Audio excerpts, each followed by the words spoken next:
we have a stalker. See it?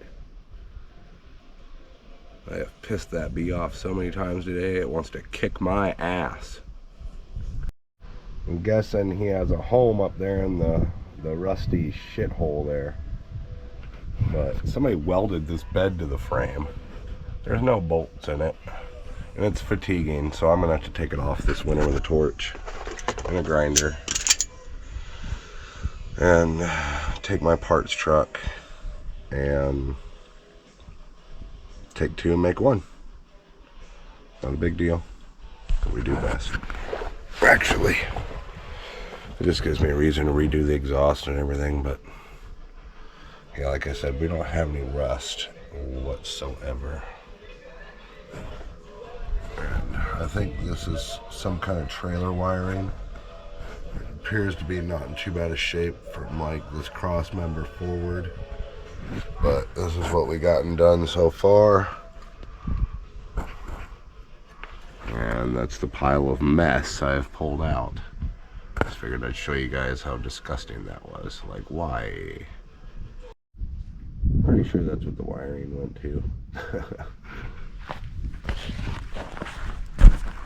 Well, that's not how you do things. One yellow and all blue, come on. And I got some shit to test here.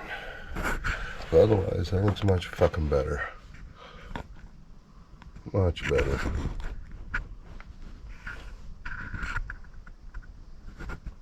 So gotta fix that damn seal. Stupid penguin. Quit blowing seals. Anyway. I think it's working pretty good. Check out my banana leaf spring up there though. I don't know if you can see that. Banana spring. Do do do do. I think I know what's wrong with the